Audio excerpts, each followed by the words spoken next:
बालेन शाह सरकारमा बालेन शाहले आफ्नो सरकारमा हर्क साम्पाङलाई गृहमन्त्री खाइदिन अनुरोध गरे पनि हर्क साम्पाङज्यू जानुहुन्न, जानु पनि हुँदैन, मिल्दैन।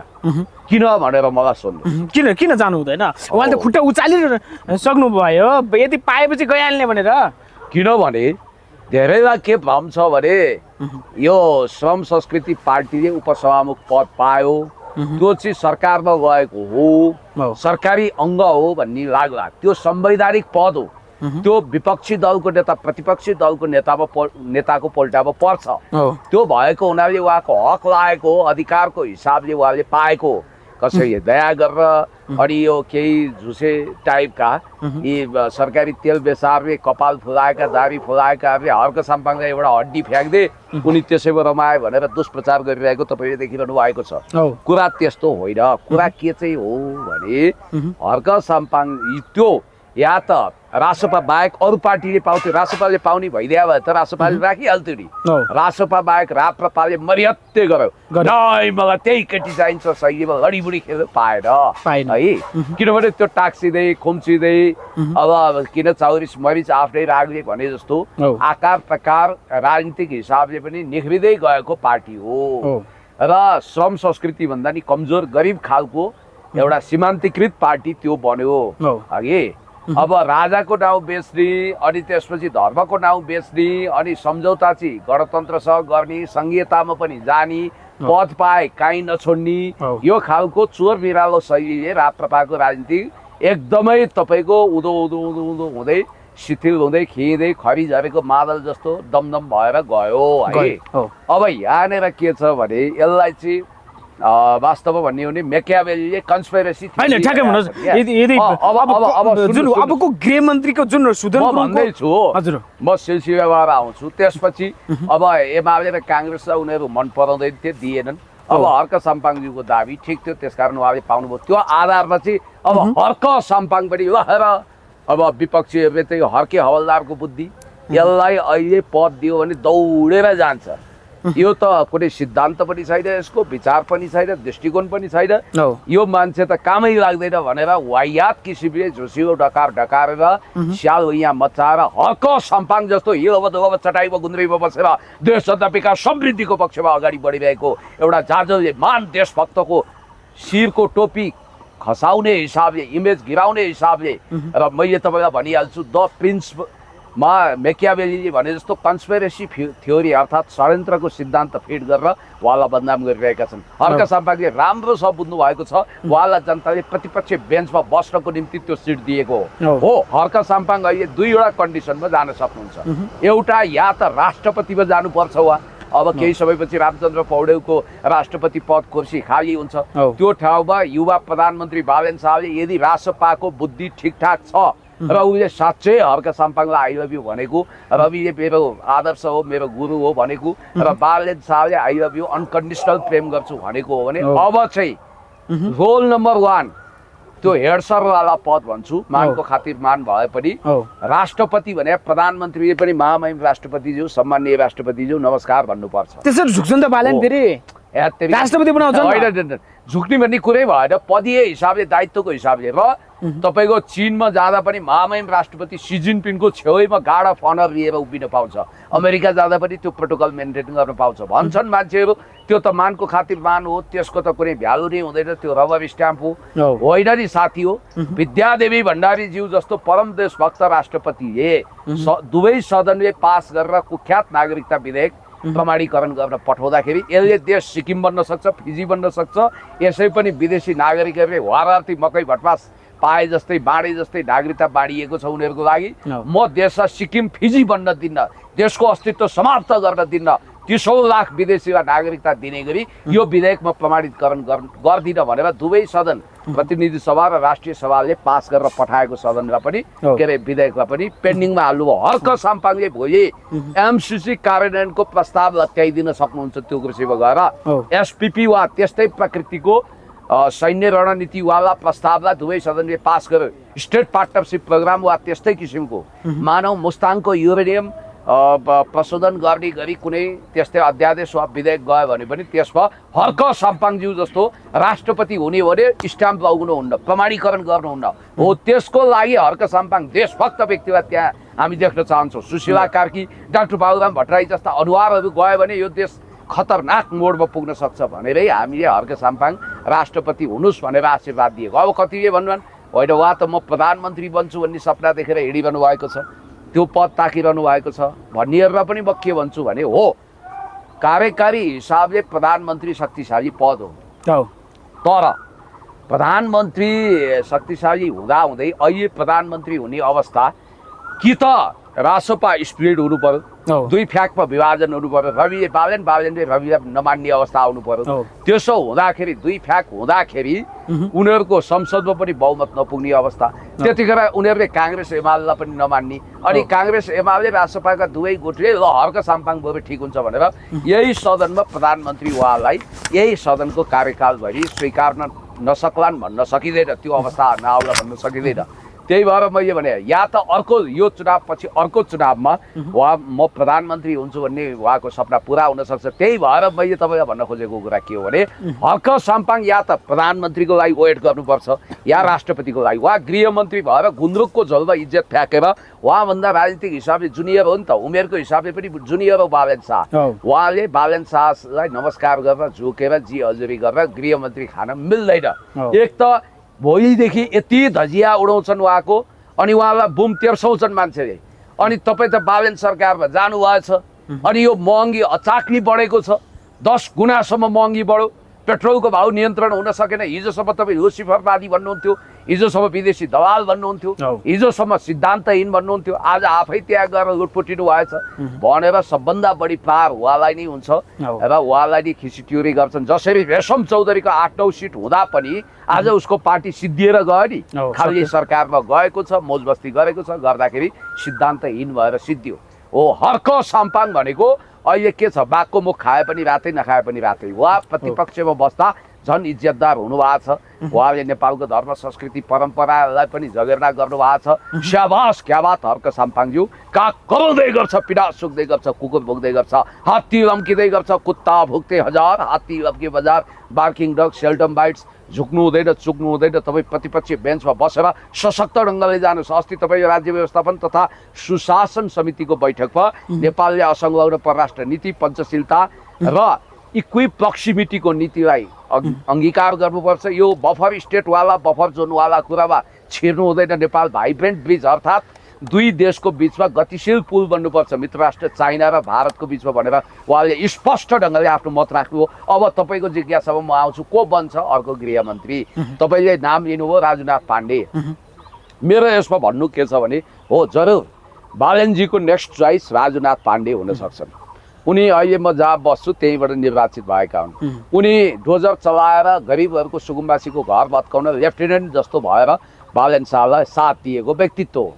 अब त्यो हिसाबले सबै कुराहरू भित्री कोटरी भित्री कोर टिमको मान्छे हुनाले उहाँलाई गृहमन्त्रीको रूपमा उहाँले देख्न चाहनु होला। तर मैले सुनेसम्म यो कबाडीवालालाई अचाक्ली खेदेको हुनाले इन्डियनहरूले राजु पाण्डेलाई गृहमन्त्रीको रूपमा देख्न चाहेका छैनन् भन्ने पनि कता कताबाट सुने। अब बालेन शाहले त्यसको मतलब गर्दैनन्, किनभने अहिले तपाईँले नाकामा 100 रुपियाँभन्दा बढी सामान भाइ कर लगाएर त्यहाँका जनताको ढाड भाँचिएको छ। अहिले रुवावासी छ, चलेको छ, चुपचाप घन्टी छाप भन्नेहरूको हरिविजोग भएको छ। 50,000 लाख नागरिकहरूले त्यहाँबाट भोट हाले। खैर यो विषयमा म पछि आउँला। जनताको ढाड सेक्ने काम नेपालमा औद्योगिकरण गरेर नेपालमा आफै उत्पादन गरेर सस्तो बजार बनाएर अनि त्यसपछि त्यहाँ भन्सार लगाउनु राम्रो हुन्थ्यो। अब त्यहाँ हेर्नुहोस् चोरी पैठारीमा कडा नियन्त्रण गर्ने देशभक्त इमान्दार बर्दिवाल, त्यहाँको एसपी सप्तरीको एसपी गौतम केसी जस्तो अत्यन्तै इमान्दार र भविष्यमा आइजी हुन सक्ने व्यक्तित्वलाई अहिले एउटा कथित जेन्जी छ के विवाद पर्यो भनेर माथि तानेको रहेछ अनुसन्धानमा। अब यस्ता यस्ता पनि छ। अब राजु पाण्डेको चाहिँ हुने सम्भावना देखिन्छ, किनभने बालेन शाहको गुड बुकमा उनी छन्।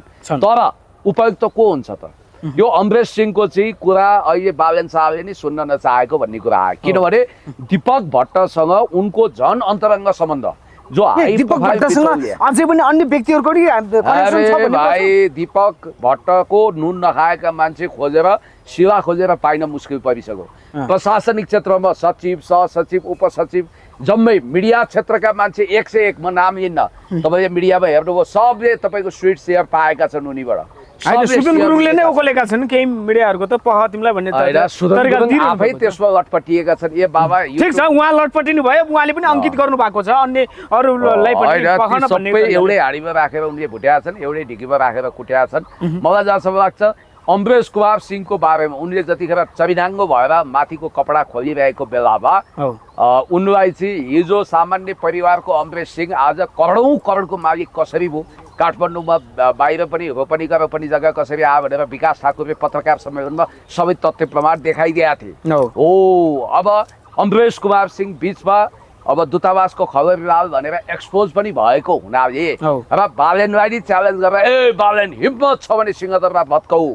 बिआइसिसी भत्काऊ अनि संसद भवन भत्काऊ अनि सर्वोच्चमा भत्काऊ भनेर यिनले भनेको र यिनी चाहिँ हिटलर जस्तो भएको भनेर तपाईँलाई कति भिडियो देखाउनु बालेन शाहलाई यिनले गाली गरेको हुनाले रविको सिफारिस भए पनि बालेन शाहले यिनलाई गृहमन्त्री बनाउँदैनन् किनभने यिनको छवि पनि बिचौलियाको जस्तो छ यिनी पनि रातारात करोडपति भएका छन् भोलि सुदन गुरुङलाई गृहमन्त्री बनाउँदा भन्दा ठुलो आपत पेन्डोरा बक्स यहाँ खोल्न सक्छ भनेर डराएको हुनाले अमरेश कुमारलाई पनि साइड लगाउँछन् भन्ने कुरा अस्ति पनि म बन्छु गृहमन्त्री बन्छु जे मन्त्री दिए पनि खान्छु भनेर गएको बालेन शाहले कुनै पनि मन्त्रालय दिएनन् हगि अब अर्को पात्र यो चाहिँ तपाईँको चर्चा मिडियाबाट चल्यो अरूले चलाए स्पेसली चर्चा भन्दा पनि राजसभामा यसो शिरदेखि पुच्छरसम्म हेर्दा बरु नहुने मामा भन्दा कुन्नी के जाति भने जस्तै राजनीतिक मान्छे त होइन उहाँ तर जे भए पनि झन्डै आइजी भइसक्यो एआइजीबाट रिटायर भएको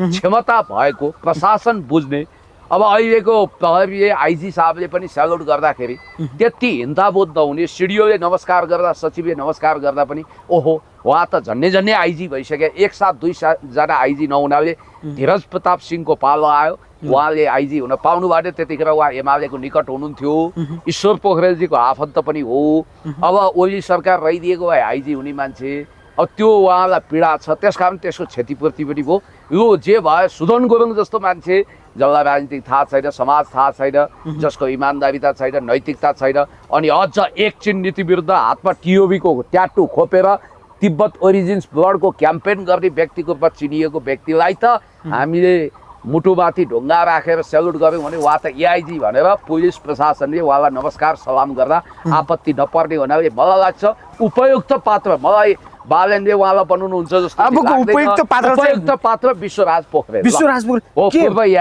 त्यो निडरताका साथ त्यो साहसका साथ जसरी सुदन गुरुङले देखाए त्यो अनुसार बढ्न सक्ने क्षमता देख्नुहुन्छ त एउटा कुरा के भने नि राजनीतिमा फिल्मी स्टन्टले काम दिँदैन भाइ चकाचौध हुँदैन अर्को कुरो यो हाम्रो समाज कस्तो भ्रमित भयो भने नि राजनीतिक कलाकारिताले जसलाई पनि प्रभाव पार्न सकिन्छ कि अहिले म यहाँ गुवा कुनै शीर्षकमा गइदिएँ भने मान्छे भावुक हुन्छन् बेकारमा गइका आँसु खसालेर ग्लासबिन आँसु चुहाएर भिक्स लगाएर अनेक गरेर मान्छे हुन्छन् अनि नेपालीहरू साह्रै भावुक छन् अब अहिले यिनीहरूले गरेको राजनीतिक कलाकारिता जनताको मन पगाल्न अनेक नाटक गरेका छन् हेर्नुपर्ने कुरा के हो भने त्यो कसको छोरो हो कसको नाति हो हिजोको ब्याकग्राउन्ड के थियो रातारात कसरी धनी भयो कसरी यसको धन्दा सेट पुण्य सर सुदन गुरुङको राजीनामा फिर्ता गर भन्दै माइतीघरमा धर्ना बस्न थालिसके आन्दोलनमा छन् जबसम्म सुदन गुरुङ पुनर्बहाली हुँदैनन् तबसम्म हामी माइतीघर छोड्दैनौँ भनेर बसिसक्यो त्यो राजसभाभित्रकै एउटा कोटरीले अथवा free तिब्बतवालाले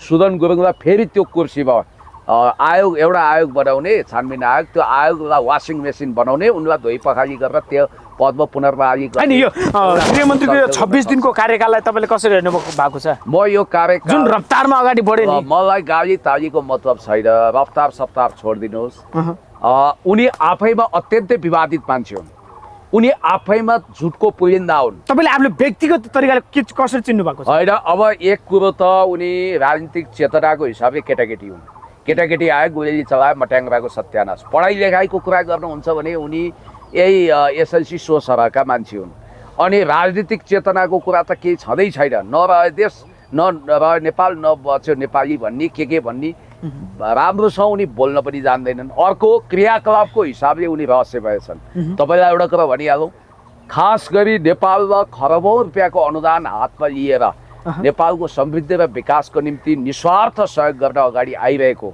belt and road initiative BRI अन्तर्गत नेपालमा समृद्धि र विकासको कनेक्टिभिटी जोड्न आइरहेको मित्र राष्ट्र चाइना अहिले सबभन्दा बढी कसैसँग रिसाएको थियो भने हातमा तिब्बत ओरिजिन्स ब्लड अर्थात् TOB को ट्याटु खोपेको भनेर परिचित भएका हिरण्यलाल श्रेष्ठ जो रसियाको लागि पूर्व राजदूत हुनुहुन्छ, उहाँले सबै त्यो कुरा उठाउनु भएको छ। त्यो पात्र भनेको सुदन गुरुङ हैन। सुदन गुरुङलाई फेरि पुनर्बहाली गर्नु पर्यो भन्नेहरूलाई के भन्नुहुन्छ तपाईँ? होइन, त्यो मिल्दैन। माइतीघरमा उफ्रिरहेका छन्। त्यो सम्भवै छैन। किन सम्भव छैन भने हामी चीनसँग युद्ध निम्ताउन सक्दैनौँ। कतिले भन्दछन् कि जनार्दन प्रकरण जनार्दनलाई जुन विभिन्न आरोप लगाएको करछलीमा जुन मिलमतो गर्यो भनेर फेरि छानबिन समिति बनाएर फेरि उहाँलाई क्लिन चिट गराएर फेरि पुनर्बहाली गरेको थियो। सुदन गुरुङलाई पनि त्यसरी नै छानबिन आयोग बन्ने र क्लिन चिट दिएर फेरि गृहमन्त्री मिडियामा सस्तो लोकप्रियताको लागि स्टन्ट गर्नु हुँदैन। जनार्दन शर्मा भलै माओवादीका थिए, अहिले त कहाँ पुगे, तर उनको तुलना सुदन गुरुङसँग हुँदैन। जनार्दन शर्मा एउटा लेभलको क्षमता राख्ने व्यक्ति, पोलिटिकल मान्छे हो। अब सुदन गुरुङ पोलिटिकल पनि होइन। अर्को कुरा जेएनजी मोमेन्टमा उनको भूमिका के, त्यसको समीक्षा गर्नु पर्दैन। पानी बाँड्न हिँडेको भनेको छ। अब उनीले आन्दोलनमा विद्यार्थीलाई लाइन, म तपाईँलाई यति कुरा भन्छु कि उनको 34 करोड 35 करोडको सम्पत्ति कहाँबाट आयो? उनको बुवाले भनिरहेका छन् उनले रात्रिकालीन व्यवसाय के गरेर कमाए अरे। उनी भन्छन् अब जस्तो भूमि सुधारको मापदण्ड 70 रोपनी जग्गा हो पहाडमा, उनको पहाडमै तपाईँको 230 रोपनी 31 रोपनी जग्गा छ। चितवनको गीतानगरमा 30 कट्ठा जग्गा छ। अनि करोडौँको सेयर छ, 4-5 करोडको सेयर छ। अनि तोलाका तोला सुन छ। औला दौला नगद सुन चाँदी यो सब कहाँबाट आयो? तपाईँहरू पनि मेहनत गरेर हिँडिरहनु भएको छ। अब हामी हौदामा हात्ती बाँध्नेको सन्तान दर सन्तान हौ, तपाईँलाई अब घोडा बाँध्नेको सन्तान दर सन्तान। हामीलाई यहाँ मेहनत गरेर खान मुस्किल भइसक्यो यो महँगीले। त उनीसँग अहिले औला दौला त्यस्तो महँगो ठाउँ भेडेटार नजिकै धनकुटामा त्यत्रो जग्गा मन्त्री हुनु 2 दिन अगाडि किनेका रहेछन्। यत्रा सेयर कहाँबाट आयो? त्यसकारण उनको भूमिका बहुत रहस्यमय छ। उनले स्टन्ट गरेका हुन् र उनलाई मन्त्री बन्नु पर्छ भनेर जो अनसनमा बसेका छन्, या त उनीहरूले राजनीति र नेपालको प्रशासन, नेपालको असंलग्न परराष्ट्र नीति सुदन गुरुङलाई उनीहरू प्रायोजित छन्। सुदन गुरुङलाई यदि अब क्लिन चिट पाउने हो भने चाहिँ कार्की आयोगको त्यो प्रतिवेदनलाई बिउताउनु पर्छ भनेर कतिको भनाइ छ। तपाईँले कसरी हेर्नु भएको छ कि सुदन गुरुङ अब क्लिन चिट बन्ने बाटो कसरी अगाडि बढ्छ? त्यो कार्की आयोगको प्रतिवेदन ल्याउनलाई चोखाउँछ। अब या त अर्को प्रतिवेदन बन्छ। तपाईँको राष्ट्रिय मानवाधिकार आयोग संवैधानिक निकायले सुदन गुरुङलाई कारबाहीको लागि सिफारिस गरे, तपाईँले थाहा पाउनु भएन? उनको भूमिका के छ जेएनजी आन्दोलनमा? यो सब दुनियाँले देखेकै कुरा छ त। त्यस कारणले गर्दाखेरि सुदन गुरुङसँग गहिरोसँग अनुसन्धान गर्नु जरुरी छ। र कतिले यो पनि भन्दछन् रवि र बालनले हात छोडिदिएपछि चाहिँ गृहमन्त्रीबाट राजीनामा दिनु पर्यो भन्दै ठेक्नै नसक्ने भयो त। या त हुन त बालन मन्त्रीहरूको विषयमा भूमिकाको विषयमा प्रश्न उठिरहेको छ। जस्तो सस्मित पोखरेलको बुवा एउटा मामुली कर्मचारी हुनुहुन्थ्यो, 25 करोडभन्दा बढीको सम्पत्ति कसरी आयो?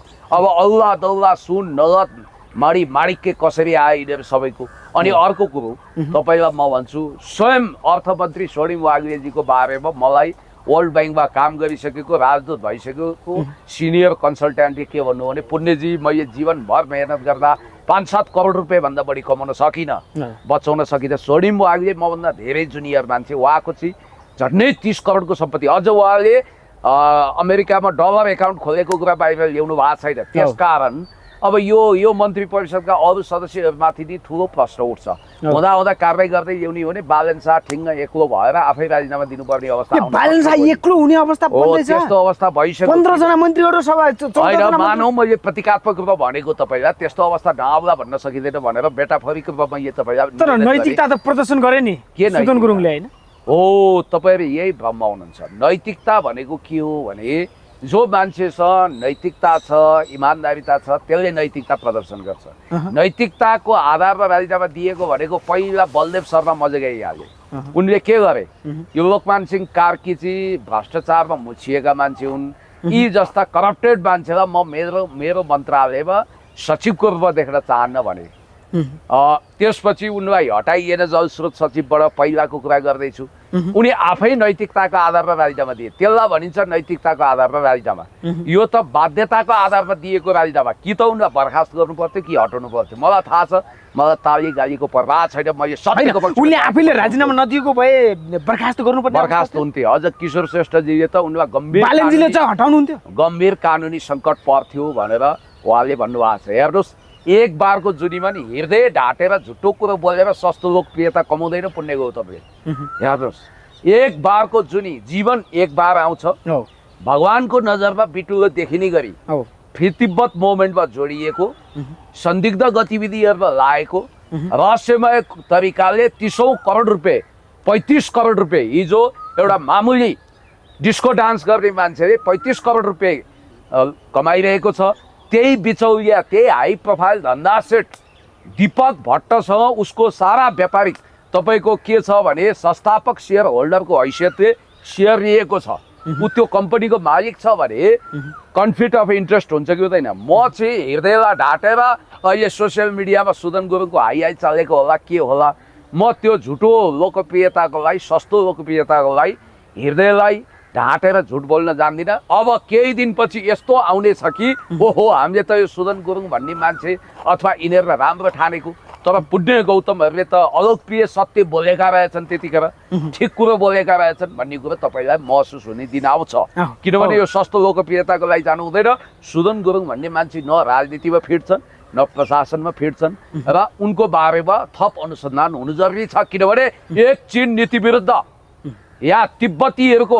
चलखेल गर्नको निम्ति फिर तिब्बत मुभमेन्टको लागि हातमा टिओबीको ट्याटु खपाएर हिँड्ने मान्छेले भोलि देशमा एउटा भयानक किसिमको विपत्ति सृजना गर्ने पुण्य सर जुन यो बालन सरकार जुन सुकुम्बासीमाथि चाहिँ निर्मम बनेको छ नि अब हटाउने कुरा छ नि यसलाई कसरी हेर्नु भएको छ महेश बस्नेतजीले त के भन्नुभयो एमालेका नेता महेश बस्नेतजीले त के भन्नुभयो सुकुम्बासीमाथि नै निर्मम बन्नु नै यो सरकारको दिनगन्ती सुरु हो यो सरकारको अब सकिन्छ पतन हुने बाटो ओह्रालो लागिसक्यो भन्नुभयो के साँच्चै बालन सरकारको पतनको बाटो अगाडि हिँडेको यसै गरी जानी गरिब दुखी रोगी असहायलाई दमन गर्ने भने त उनीहरूको आँसुले पोल्छ अब महेश बस्नेतजीको अर्को पनि एउटा भिडियो यहाँ सुदन गुरुङजीकै विषयमा रहेछ म तपाईँलाई देखाइदिन चाहन्छु हेर्नुहोस् है यहाँ आएको रहेछ यहाँ म त्यो भिडियो तपाईँलाई सो गर्न चाहन्छु पाउनुहोस् है एकैछिन ल अब यहाँनिर तपाईँले जुन कुरा उठाउनु भयो त्यो एकदम विचारणीय प्रश्न छ है किनभने सुकुम्बासी गरिब दरिद्र रोगी असहायलाई हामीले माया गर्नुपर्छ उनीहरूलाई ममता गर्नुपर्छ ल यहाँ सुनौ तातोपानीमा गएर गृहमन्त्री हुनुभन्दा 5 दिन अगाडि तातोपानीमा गएर एउटा होटलमा उनले गरेको रङ्गमञ्चका भिडियोहरू हामीसँग छताइ भन्दै थियो हिजो मात्रै अर्को एउटा पत्रकार भेटेको थिएँ मन्त्री हुनुभन्दा 3 दिन अगाडि 5 स्टार होटलमा कुनै एउटा व्यवसायीसँग लेनदेनको सन्दर्भ भएको विवादका कारणले हैन यो तातो आँखा मुनि एउटा नीलडाम होला त्यो सिसिटिभी फुटेज हामीले स्ट्यान्ड बाई छ भनिरहेको छ होइन कुनै एउटा चाहिँ नि भ्रष्टाचारको मुद्दा लागेको डिजीसँग चाहिँ केस मिलाउँछु भनेर 1 करोड रुपियाँ लिएको चिजहरू पनि हामीसँग तपाईँले देखाएको छ गृहमन्त्री हुनुभन्दा 5 दिन अगाडि भनेपछि उहाँ पनि उद्योग मन्त्री तातो पानीको यो काण्ड के हो यो ठ्याक्कै भन्नुहोस् न तपाईले के बुझ्नुभएको छ तपाईले सुन्नुभयो मैले सुने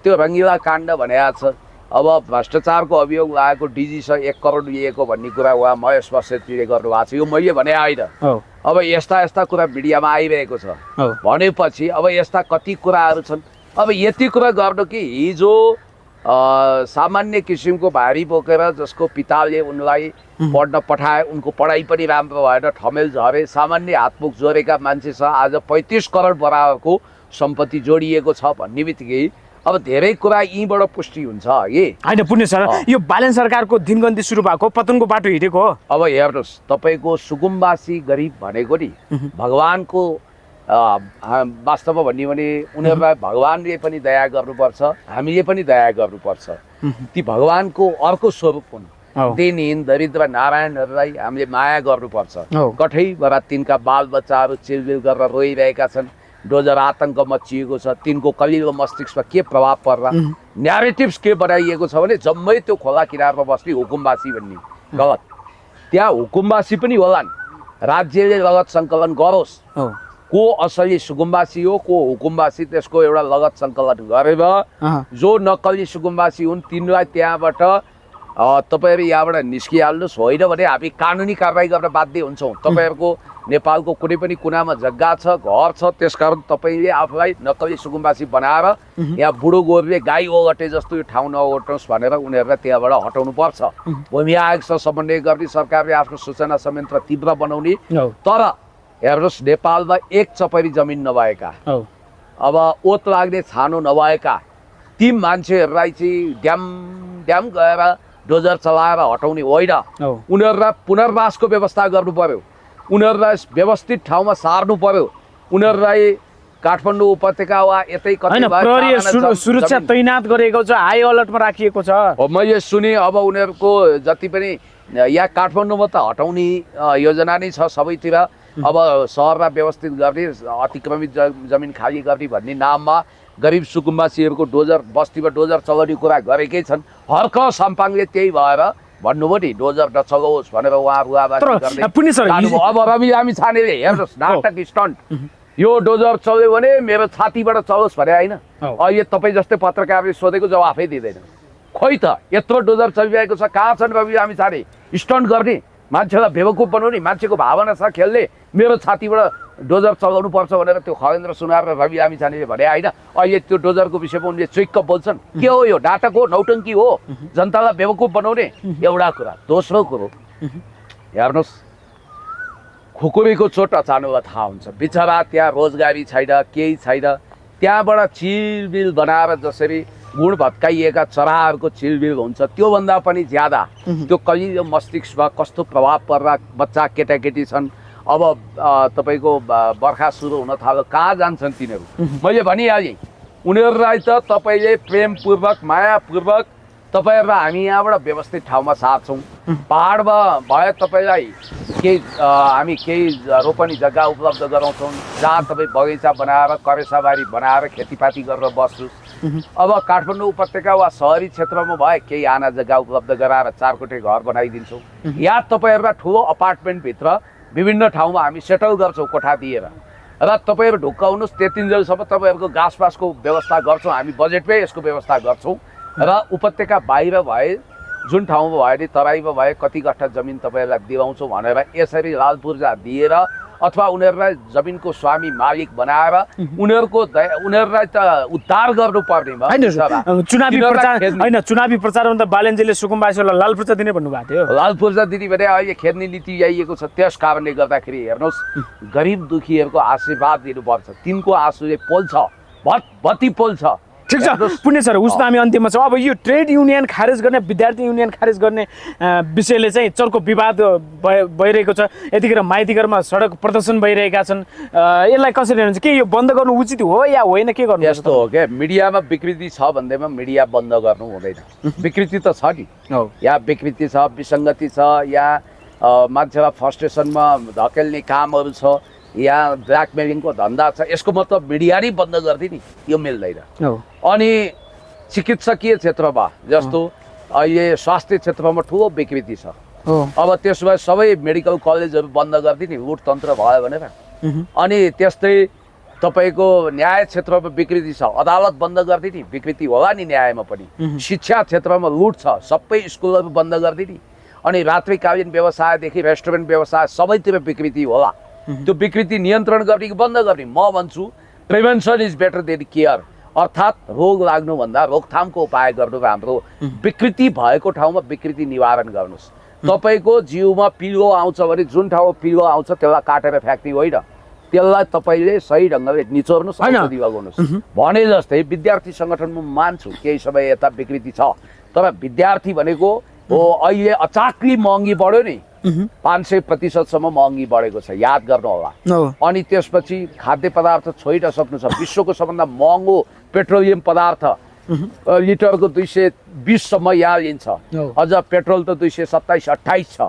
अब 1 रुपियाँ सब्सिडी दिँदैन सरकारले, चाहेको भए म भन्दैछु समायोजन गर्न सक्थ्यो। त्यसको विरुद्ध आवाज उठाउने भने त विद्यार्थी थिए नि, त्यही सङ्गठन खारेज गरिदिने। अनि तपाईँले बारबारा फाउन्डेसन चाहिँ बन्द नगर्ने, जसले नेपालमा प्रीतिपद चलाएर नेपालको असंलग्न परराष्ट्र नीति भङ्ग गरेको छ, एकचिन नीति विरुद्ध चलखेल गरेको छ, दर्जनौँ नेपालको जासुसी गर्ने एनजिओलाई केही नगर्ने। ऊ सुदन गुरुङले त्यो बारबारा फाउन्डेसनबाट आएको पैसा आफ्नो खातामा लगेछन्, संस्थाको नाममा आएको होइन। एक त त्यो तपाईँको त्यो संस्था नि अवैध छ। अमेरिकन युथ काउन्सिल चल्न दिने, नेपालभित्र मिनी अमेरिका बनाउन दिने, अनि त्यसपछि तपाईँले विद्यार्थी सङ्गठन बन्द गर्ने, अनि मजदुर भनेको गरी खाने, मालिकले दमन गर्दाखेरि मजदुरको लागि बोलिदिने ट्रेड युनियन, आधिकारिक ट्रेड युनियन बन्द नगर्नु भनेर विश्व ट्रेड युनियन महासङ्घ ILO इन्टरनेसनल लेबर अर्गनाइजेसनले अनुरोध गरेको छ। र विद्यार्थी भनेको कहाँ छैन? अमेरिकामा छ, युरोपमा छ, अक्सफोर्डमा छ, क्याम्ब्रिजमा छ, हार्वर्डमा छ, म्यासाचुसेट्समा छ, JNU जवाहरलाल नेहरू युनिभर्सिटीमा छ। विद्यार्थी राजनीतिको नर्सरीमै उत्कृष्ट विद्यार्थी नेता जन्मिन्छन् र तिनीहरूले भोलि देशको भाग्य र भविष्य निर्माण गर्छन्। त्यसकारण देशलाई राजनीतिक बनाउने, बरु अमेरिकी युथ काउन्सिल चाहिँ फस्टाउन दिने यो नीति गलत छ। अनि अर्को जाँदा जाँदै तपाईँलाई एउटा भ्रम चिरिदिन्छु। अहिले भुइँभुइँती इरानको तेल नेपाल भारतले किन्थ्यो, त्यो तेल चाहिँ आउन स्ट्रेट अफ हर्मुज जलनाकामा प्रतिबन्ध भयो अथवा गाह्रो भयो, त्यसकारण नेपालमा तेलको भाउ बढ्यो भन्ने गलत न्यारेटिभ निर्माण गरेको छ। याद रहोस्, भारतले रुसबाट खरिद गर्छ तेल, नेपालमा आउने तेलको जलमार्ग भनेको स्ट्रेट अफ हर्मुज होइन, मेडिटेरियन सी र ब्ल्याक सी हो। अर्थात् नेपाली भाषामा भन्नुपर्दा भूमध्य सागर प्लस काला सागर, यो दुईवटा जलमार्गबाट भारतमा तेल आउँछ। त्यहाँ एक ठाउँमा पनि नाका अवरुद्ध छैन, त्यहाँबाट आउने तेलमा भाउ नै बढाएको छैन। भारतले पनि आफ्नो नागरिकलाई बेवकुफ बनाएर तेल बेच्यो भनेर भुइँभुइँ छ, जबकि भारतमा 140 रुपियाँ नेपाली रुपियाँमा तेल आउँछ। हेर्नुहोस् है, यहाँ चाहिँ तपाईँले यति महँगोमा तिर्नुपर्छ। अब भारतमै पेट्रोलियम मन्त्रीको राजीनामा मागिसके, हामी कहाँ एउटा नाटक भयो, सरकारले 2 खर्ब बराबरको सब्सिडी दिँदैन। अब त्यो नाकामा 100 भन्दा बढी को सामान ल्याउँदा किन प्रतिबन्ध लगाएको? झोला पोकामा ल्याउने त गरिब थिए नि। यहाँ तपाईँको 20 रुपियाँ किलो, के अरे यहाँ 100 रुपियाँ किलो प्याज, त्यहाँ गएर 20 रुपियाँ किलोमा उनीहरूले किन्थे, उनीहरूको चिसो चुलो जल्थ्यो। अब के गर्नुहुन्छ तपाईँ? त्यसकारण चुपचाप घन्टी छापले एउटा नतिजा देखाइसकेको छ। गरिब सुकुम्बासी खेदिने, अनि त्यसपछि गरिबहरू विस्थापित हुने, धनीहरू झन् धनी हुने। अब यहाँ मध्यम वर्ग, तपाईँ 2 जना परिवार सहित एउटा फ्यामिलीको लागि 1 लाख रुपियाँ चुत्थो पनि चाहिन्छ। आम्दानी 1 रुपियाँ बढेको छैन। श्रम बजारमा 4 लाख बेरोजगार थपिए। सरकारको चालु खातामा 8 महिनाको आयात धान्ने गरी विदेशी मुद्राको सञ्चिति छैन। सेयर मार्केट ध्वस्त छ।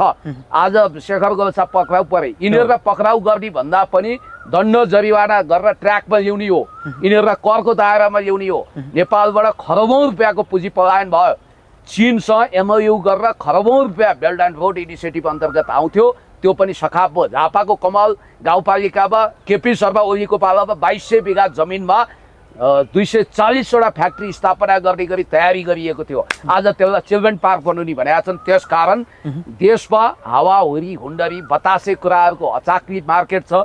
खाना पाएका, 2 छाक खाना पाएका ट्याउट्याउ कराउने, सोसियल मिडियामा सस्तो लोकप्रियताको लागि असत्य कुरो गरेर आफ्नोलाई नर्कको बाटो खोल्नेहरूलाई मेरो भन्नु केही छैन। कमसेकम तपाईँहरू रासपाको दलाल नबन्नुहोस्, रासपाको तलुवा नचाट्नुहोस्। हो, त्यो त्यहाँ घिउ खाने, त्यहाँ सांसद बन्ने, उनीहरूको कमिसन खाने बोल्छन्।